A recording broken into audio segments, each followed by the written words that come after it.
మహారాష్ట్రలో కొత్త సీఎం ఎంపికపై సస్పెన్స్ కొనసాగుతూనే ఉంది. డిసెంబర్ 5న మహాయుతి సర్కార్ కొలువుదీరే అవకాశం ఉన్నట్టు తెలుస్తోంది. కాంగ్రెస్ పార్టీకి ఎన్నికల్లో ఓడినప్పుడే ఈవీఎంలపై అనుమానాలు వస్తాయన్నారు బీజేపీ నేతలు.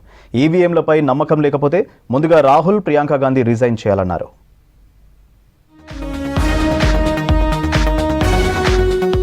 మహారాష్ట్రలో కొత్త సీఎం ఎంపికపై సస్పెన్స్ కొనసాగుతూనే ఉంది. ముఖ్యమంత్రి అభ్యర్థి ఖరారు కాకముందే ప్రభుత్వ ఏర్పాటుకు ముహూర్తం ఖరారైనట్లు తెలుస్తోంది. డిసెంబర్ 5న మహాయుతి సర్కార్ కొలువుదీరే అవకాశం ఉన్నట్లు బీజేపీ, శివసేన నేతలు చెబుతున్నారు. ఇప్పటికే సీఎం రేసుపై బీజేపీదే తుది నిర్ణయమని ఏక్నాథ్ షిండే ప్రకటించారు. దీంతో ముఖ్యమంత్రిగా దేవేంద్ర ఫడ్నవీస్ కు లైన్ క్లియర్ అయినట్లు తెలుస్తోంది.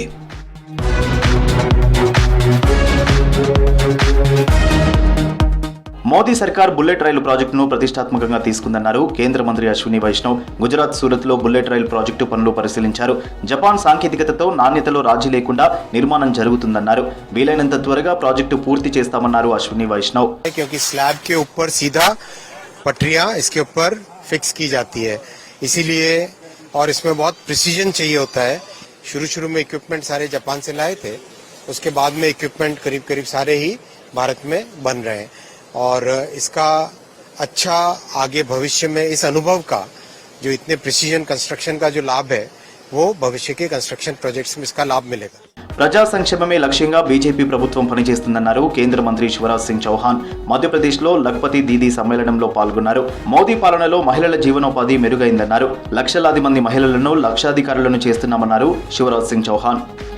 और ये खुशी है कि हमारी सारी बहनें केंद्र सरकार और राज्य सरकार की योजना, अब लखपति दीदी प्रधानमंत्री जी के हृदय का कार्यक्रम है और मुझे विभाग की जवाबदारी मिली है, तो केंद्र सरकार की योजनाएं भी और यहाँ मोहन जी के नेतृत्व में राज्य सरकार की योजनाएं, आजीविका मिशन की जो हमारी चल रही है उससे दीदियों की आजीविका बढ़ रही है और हमारी 15,000 से ज़्यादा लखपति दीदी अकेले रायसेन जिले में.